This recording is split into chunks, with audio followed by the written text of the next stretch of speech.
I started my journey with zero savings thrice. That point of time in our family business, we were forced to take suboptimal credit decisions and ended up losing a lot of that corpus as bad debts. If you are born in a Marwadi family, they will say that baat pisa ki koni. But every decision in a Marwadi family will be around money in some way. What's been like one key financial setback? I'd invested 10 lakh rupees in Diwan Housing Finance Limited, NCD. And the going was good, and one fine day, Diwan Housing Finance, everything crashed. 10 lakh rupees gone. After 3 years, we got our principal fully back. Because you had applied in the 1,000-2,000 rupees SIPs. No, you have that fancy, whichever scheme that you see, you start an SIP in that. So maybe 15-20 schemes you have, 1,000 rupees, 500 rupees going on. It gives you a kick, right. but if you're not making money there, you can't chase money. So it is like that good looking girl in your class. If you really chase her in college, she will never come to you. So sometimes you have to be acting as if you don't need it and work on the process. So was there a certain point in your life where you felt, okay, money is not a thing anymore? One fine day I called up my HR and he said, how much can I contribute to my voluntary PF? I said, can I put my entire salary into it? That actually sent a lot of shockwaves in the whole ecosystem that he does not need this salary anymore.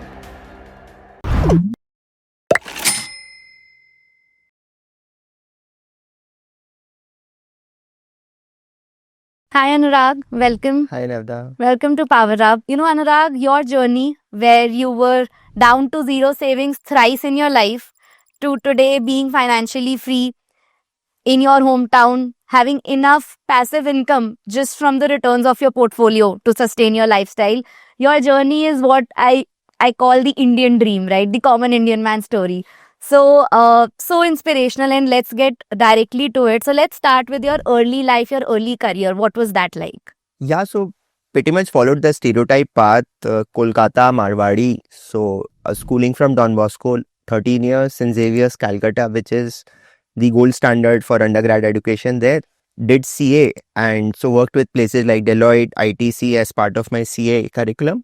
Post qualification joined ITC, grabbed a 10.61 lakh job in Gurgaon and felt homesick so much that I returned to Calcutta for a 5.5 lakh job. But yeah, I came back, joined another company at that 5.5 lakh salary, and from there, so Tata Steel, Aditya Birla Group for another 10 years. In between Aditya Birla Group, it was 1 year of an MBA time, Ahmedabad. Okay. Prior to that, in 2012, I got married. So 2013, my first daughter came into the world. And yeah, then 2022, I continued in the job world. Last job being at a sugar company called Balrampur Chini. And then since 2022, then I thought I was maybe too good for just a job. I just started this. Or I couldn't get a job in either ways. It's fine. No, very, very interesting journey. And I would want to go deeper into each of the key important decisions that you made, right? I think starting from back in 2008, when you quit your job in Gurgaon and moved back to hometown. Tell us what was going, in your mind back then. What's your relationship with money been like, in your early years? So see, if you are born in a Marwadi family, money becomes the quintessential thing in your life. Correct. They will say that baat pisa ki koni, which means money is not the thing. But every decision in a Marwadi family will be around money in some way. But of course, as you grow up, you also realize that the journey has money as a very important component. And then you also then feel self-responsible that I must also contribute to a situation where my parents should not look at money as a constraint when it comes to any decision making. So I grew up with that dream, let's say. Very interesting. And when you said, right, ki in Marwadi families, ultimately the whole talk is about money. But then you chose to go for a lower paying job back to your hometown, where you somehow, basically you traded off money with, staying with parents. So how has that journey been for you?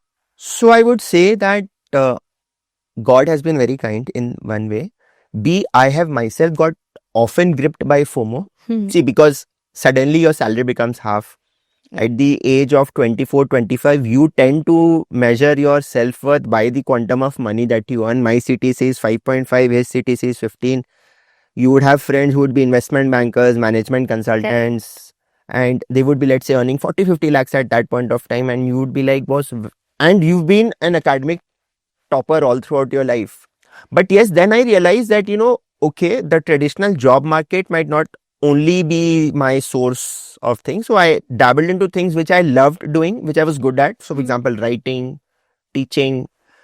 And then in 2014, we launched a job portal called cajobportal.com, Okay. which was into recruitment. We helped place chartered accountants. Also, that started with a noble cause.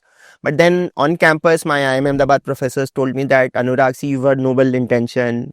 You're posting these jobs and all. But someday your energy is going to fizzle out unless you commercialize this, make it a team. Then my wife joined as a co-founder there. Okay. So while the job in Calcutta, of course, will not be remunerative for most people, I held on to it till 2022. And then I one day decided, chalo, theek hai. Got it. Now you're running the. I'm running job this portal. CA job portal and also running a firm into valuation, financial modeling, all around the startup ecosystem, Okay. being a virtual CFO for some entities, etc. So Got it. leveraging what I had learned in the large corporates.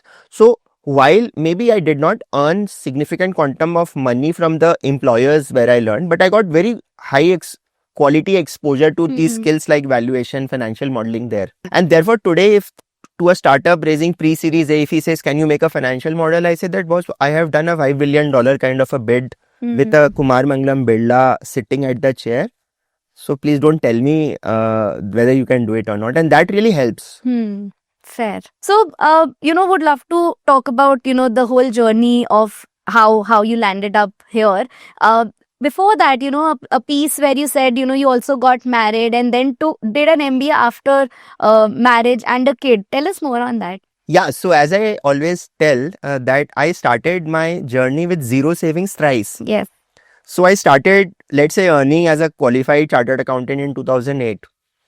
And that point of time in our family business, we were forced to take suboptimal credit decisions, lending to those parties which were not really worth that credit, because that was the only option a marginalized player in trading has, and ended up losing a lot of that corpus as bad debts.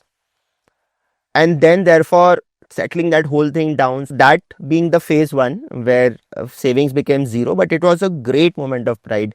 The second where financial savings again became zero in 2012 Feb was my marriage. And that is one place where I am actually very strongly against this whole tradition of splurging on weddings and then again restarting life from zero. Then third one was, in fact, the one where I were to blame also maybe for the initial misery that I could not anticipate the quantum of that financial decision. Somehow I got that bug that I had a GMAT score in place from 2010. I wanted to leverage that, was going to get expired, 5 years validity. Okay. So I said I'm going to apply to this ABC. And I am Ahmedabad and Bangalore where I cracked this 1 year MBA. Till that point of time, when I was preparing for my interviews, my father was like, okay, he's just allowing 3,000, 5,000 is the application fee, go ahead. But then in November, I got an admit offer. And he said, who's going to pay this 21.5 lakhs, which I am Ahmedabad going to charge? Yeah. I said, SBI is going to pay that for the time being and I will repay that in 8 years. He said, what about the household expenses? I said, that point of time, it was like 50,000 per month. So I said, 5 lakh rupees I'm going to keep. So that 5 lakhs plus 20.5 lakhs means financially I am again zero. Landed in campus, and the enormity of that decision then dawned upon me. But then when my wife went to campus with me in June, she said, देखो जो हो गया अब ये छोटा मोटा चीज छोड़ो आप and let's think big. Somehow as things rolled up, by October, November, then we commercialized CA job portal and all. Okay. So then things changed. And then I leveraged my writing skills on campus, waking up at 4, doing some writing work and then going to classes. So yeah, that's how it. So you always hustled on the side, whether it was job ke saath doing CA portal, CA job. During an MBA. And an MBA also writing, and this, so you always hustled your way through. Yeah. I think what I love about your journey, Anurag, is that you always had your priorities straight, right? Whether it was back in 2008 when you had your priority to, go be with your parents, or in 2014 when you went to IIM, right? To optimize for knowledge and exposure, even if it meant like a temporary setback or a temporary, kick in the finances, right? But you always had that straight. So that is really inspiring. And, out of these, I would say around a 10-year journey, right? What's been like one one key financial setback, and how would you learn, like how did you learn from that, and any advice you would have for our audience? Yeah. So one instance which I would like to share with people, because today in that bubble which I sometimes feel that we are living in, I'd invested 10 lakh rupees in Diwan Housing Finance Limited, NCD.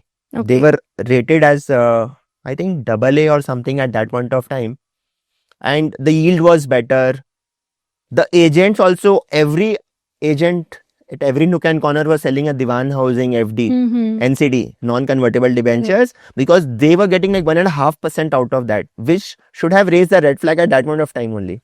And the going was good, and one fine day, Diwan Housing Finance, everything crashed. Yeah. And What year? I think it was 2017, 18 somewhere. Hmm. DHFL, that whole bubble Correct. burst, and you were staring at that 10 lakh rupees gone. It's a big corpus. Yeah. Yes, fortunately, and I still want to place on record my thanks to my senior Rohit. He told us that you split that 10.5 lakh rupees in all your individual accounts, less than 2 lakhs. Then you get into that retail category. Okay. And as part of the insolvency plan, the new guy who took over, Piramals, they promised 100% payout to all the retail guys. Oh, okay. So in 2021, after 3 years, we got our principal fully back. Oh, wow. Because you had applied in the retail So we category. split all of that. So that 10.5 lakh rupees, which we had in 2 accounts, we split across all of them, less than Okay. 2 lakhs category, and that got full. So we lost interest for 3 years, which also was a big money. But at least if your Got principal is principal. back, Hmm. you're still. So that is one financial decision which should be taken with far more degree of diligence, which I would think in Fair. retrospect. Fair. And now that we are talking about financial decisions, right? Walk us through your investment journey. Like, how has that been like? Because it's also been a sine wave for you, right? You accumulated, and then Zero, event accumulated, happened, right? Did zero. So I would assume your investment journey started beyond your IMA journey, like around 2014. Walk us through your financial journey. So my journey at that point of time was, I had started dabbling in equity quite a lot, 2015, 16. And then I did a lot of trading. And somehow how the stars have been aligned that whenever I take a very brave decision on the trading front, let's say invest 2-3 lakh rupees in an Aditya Birla Capital, assuming that it has got so many entities, just on the basis of someone saying, it crashes and becomes 50%. Oh no. So somehow trading has not been my forte. So I have then applied a lot in IPOs and all. So Okay.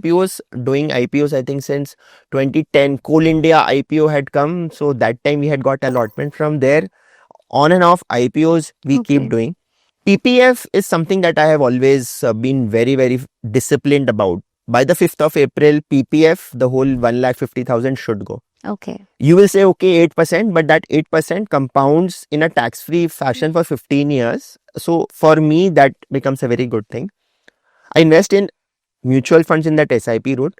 However, again, I have not been able to top up significantly on mutual funds because I also run a valuation practice. I see that in India, the valuations at which you are getting stocks are double the multiples at which you would get, let's say, shipbuilding company in India vis-a-vis a Korea, which has got far more capacity than India, or a Hyundai in India is far more expensive than the parent of Hyundai in Korea. But yeah, it's that SIP money which is fueling this whole optimism, coupled with that post-COVID, a lot of retail guys have gone in. Yeah. But yes, mutual funds, I think, make money. Then dabbling with these hybrid instruments like a balance advantage fund, which in a very smart way kind of balance your overall exposure to 30% equity, get it classified as an equity instrument for the purpose of taxation. So recently got good returns from All Seasons Bond Fund of ICICI because of the rate cuts and all. So we were on the right side of the cycle. We've given 13-14% IRR at so which is almost equivalent to what an equity mutual fund will give you. And yes, equity mutual funds, yes, small cap, mid cap, but yeah, I've been more a fan of large cap the blue chip space because you don't lose sleep over that. So for example, if I have direct shares of a TCS, they've been languishing since 3 years, but I will not get scolded by my father for having TCS shares.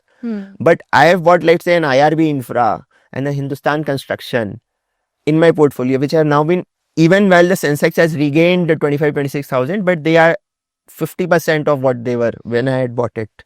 So there I get a scolding that are you a fool? But yeah, so from that, I think conservative has been my philosophy, but conservative along with not spending things on luxury so much.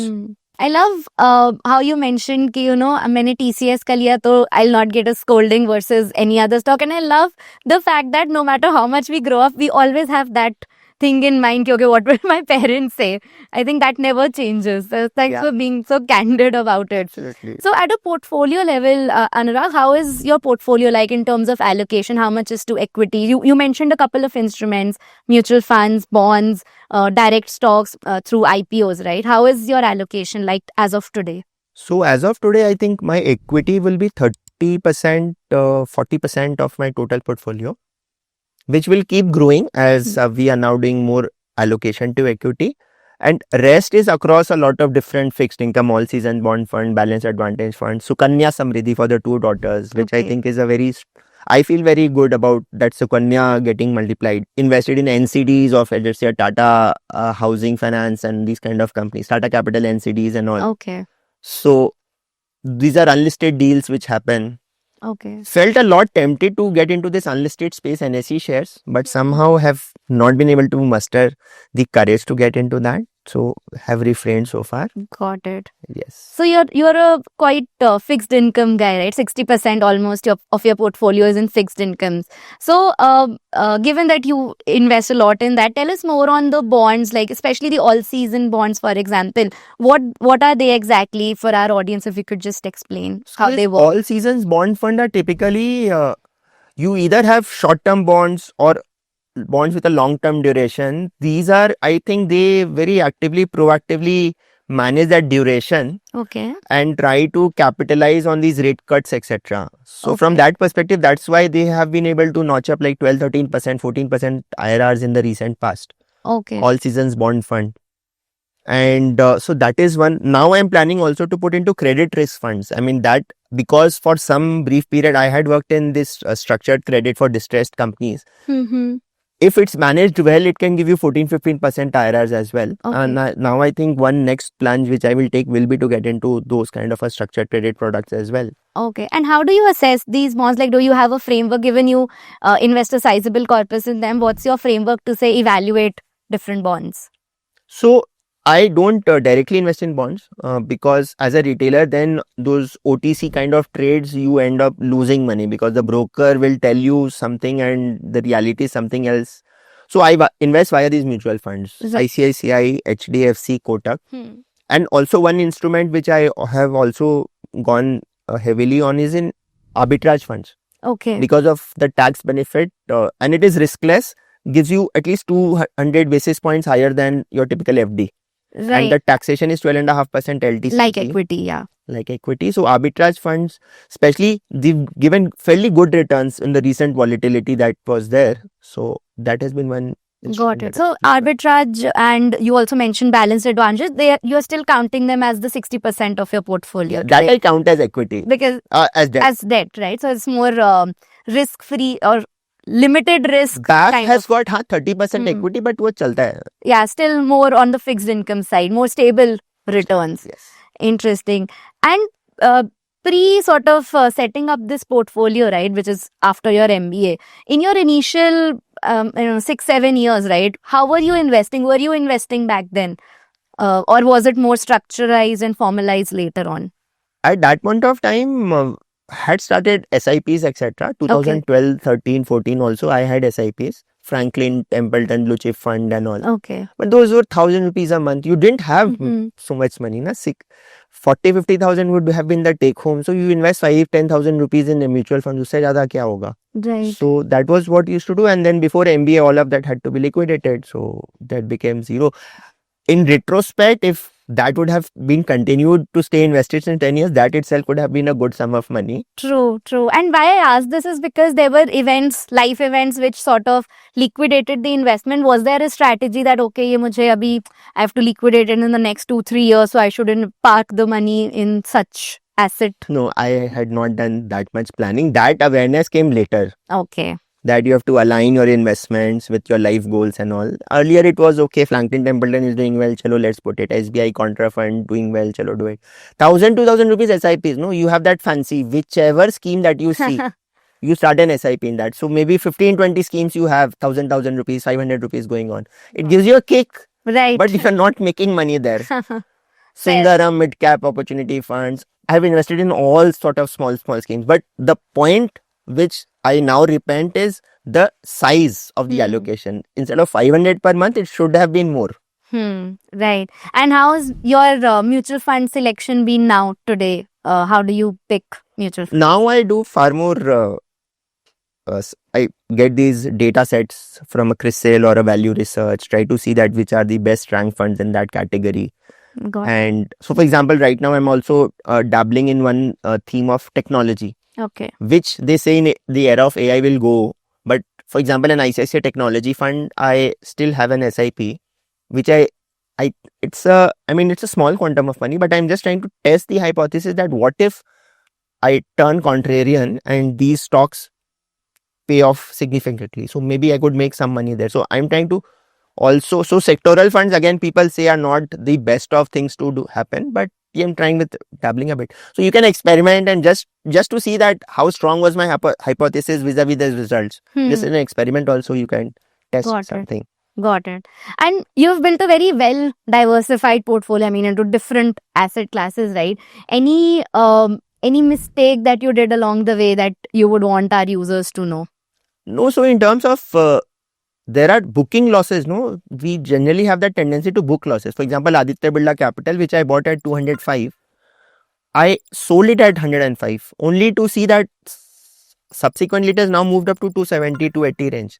So sometimes Tata Motors, I bought at 360, saw a low of 60 rupees during COVID, completely got shaken. So the moment it hit 360, I sold it off. Okay. That was ho gaya. I'm not going to live with that uncertainty.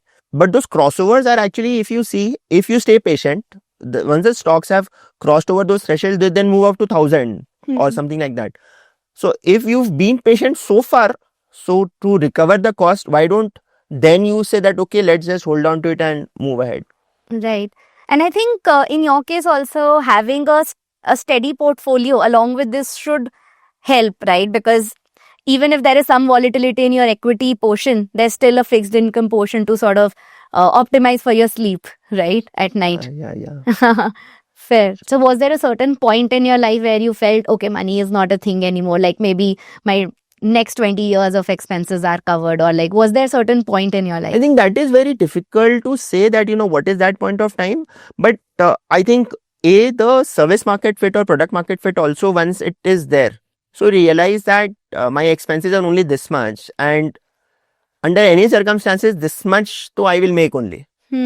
So from an operational thing also it is there, and then as the corpus also maybe slowly builds up, you realize ki theek hai yaar, this too can be managed. For example, once CA Job Portal, we started in 2014-15. 1-2 years I realized that, across the country, HRs are liking up to that idea. One fine day I called up my HR and he said, how much can I contribute to my voluntary PF? So you have that 12% of the basic which goes into the PF.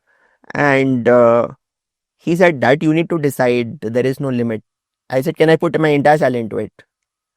And that actually sent a lot of shockwaves in the whole ecosystem that he does not need this salary anymore. Which in retrospect, maybe I think I overplayed that. I should not have done that. But yeah, I did that. VPF mein you put ₹1 lakh a month. I don't care.